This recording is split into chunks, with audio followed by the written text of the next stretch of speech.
नमस्कार, आप देख रहे हैं यूपी न्यूज 9।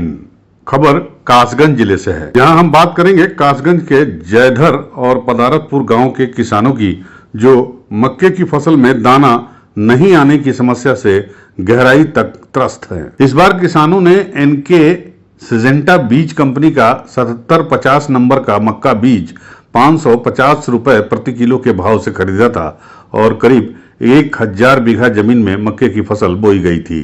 लेकिन जब फसल तैयार हुई तो खेतों में मक्के में दाना ही नहीं निकला, जिससे किसानों का भारी नुकसान हुआ है और किसानों में मायूसी है। किसानों ने 29 जून को कंपनी के मैनेजर को फोन पर शिकायत की। इसके बाद लखनऊ से कंपनी की टीम जांच के लिए जयधर गांव आई, लेकिन स्थानीय किसानों ने आक्रोश जताते हुए कंपनी टीम को गांव में ही बिठा लिया। इस दौरान कंपनी टीम ने पुलिस वालों को फोन करके बुलाया और पुलिस ने दोनों पक्षों को कोतवाली गंज डुडवारा ले जाकर मामले को सुलझाने की कोशिश की। यहाँ किसानों और कंपनी के नुमाइंदों के बीच कई घंटे तक पंचायत चली। किसानों ने जोर देकर कहा कि उनकी फसल खराब हो चुकी है, जिससे आर्थिक संकट गहरा गया है। उन्होंने कंपनी से मुआवजे की मांग की है, क्योंकि कंपनी ने उन्हें खराब बीज सप्लाई की। सिजेंटा बीज कंपनी के क्षेत्रीय प्रबंधक अवनीश सैनी ने किसानों को आश्वासन दिया कि उनकी समस्या को कंपनी के उच्च अधिकारियों तक पहुंचाया जाएगा और मुआवजे पर कंपनी ही निर्णय ले सकती है। अब आपको बता दें कि ये समस्या केवल कासगंज ही नहीं बल्कि उत्तर प्रदेश के कई हिस्सों से सामने आ रही है। उदाहरण के लिए अगर हम बिहार की बात करें तो बिहार के समस्तीपुर और सकरा प्रखंड में भी किसानों ने मक्के में दाना नहीं आने की शिकायत की है,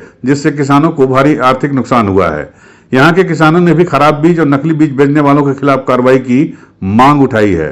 कृषि विभाग और बीज कंपनियों से जुड़े तकनीकी सहयोग में कई बार खामियां सामने आई हैं, जिसके कारण किसानों की आशाएं टूट रही हैं। अब सरकारी स्तर पर भी फसल नुकसान के लिए मुआवजे की प्रक्रिया को तेज करने की जरूरत है, ताकि किसानों को वित्तीय राहत मिल सके और जल्दी मिल सके और वे नए सिरे से खेती कर सकें, क्योंकि अभी धान रोपनी का समय बचा हुआ है। वर्तमान स्थिति में किसानों का संकट बढ़ रहा है और इस विषय पर कृषि विभाग, बीज कंपनी और सरकार के साथ स्थानीय प्रशासन को गंभीरता से ध्यान देना होगा। हमारे साथ कुछ पीड़ित किसान नीरज कुमार और रविंद्र हैं, जिन्होंने मक्के की खराब फसल से हुए नुकसान की बात आप साफ बताई है। सिजेंटा कंपनी से जो मक्का है 7750 वो हम सब लोगों ने लगाई है और उसमें जो दाना ही नहीं पड़ा और जो एजेंट लोग हैं उन लोगों को बुलाते हैं 1 महीने से, लेकिन आते हैं तो उसके कहीं नहीं जाते हैं। कई बार बुलाया है, आज भी आए हुए हैं। 80% सभी की जो मक्का कोई दाना नहीं है। वैसे 6 क्विंटल से 7 क्विंटल तक की पैदावार होती है और अब जो है ज्यादा 50 किलो बीघा की जो पैदावार होगी। हम मुआवजा की मांग करते हैं। तो मक्का लगाए थे सर जी हमने 25 बीघा सिजेंटा की 7050 मक्का टोटल खाली है।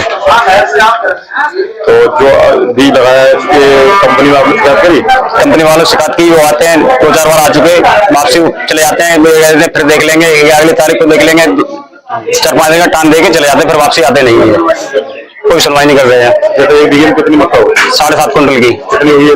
इसमें 50 किलो बीघा की। तो आपका जो नुकसान हुआ है तो आपने इसकी मांग करी? मांग कर रहे हैं इससे सर जी, ये मुआवजा देने के लिए कोई बात ही नहीं, सुनवाई नहीं कर रहे हैं। साथ ही हमने सिजेंटा कंपनी के क्षेत्रीय प्रबंधक अवनीश सैनी से भी उनका वर्जन लिया, जो अपनी तरफ से किसानों की समस्याएं समझने की कोशिश कर रहे थे। किस कंपनी में? मैं सिजेंटा कंपनी से हूँ, टीएम पद पे यहाँ कार्यरत हूँ। जैसे आप लोग इकट्ठा हुए और इनकी मांग है जैसे कि 25 तारीख 10 बजे हमने इस गांव को बोला है कि हम दोबारा यहाँ पर बैठेंगे। अभी मैं इतना कह सकता हूँ। ये मुआवजे की मांग है कंपनी करता है? ये मैं आधिकारिक क्षेत्र, मतलब मैं इस बात को कहने के लिए हक नहीं है, मुझे समय चाहिए 3-4 दिन का, इसीलिए मैंने सुबह से ही बोल रखा है कि 25 तारीख 10 बजे हम दोबारा इस विषय पे यहाँ पे बात करने आएंगे। तो दोस्तों, इस मुद्दे पर यानी किसान मजदूर के मुद्दे पर हम लगातार आपको अपडेट लाते रहेंगे। किसानों के साथ पूरा न्याय हो, यही हमारी कामना है। धन्यवाद। यूपी न्यूज 9 के लिए कासगंज से जुम्मन कुरैशी की रिपोर्ट।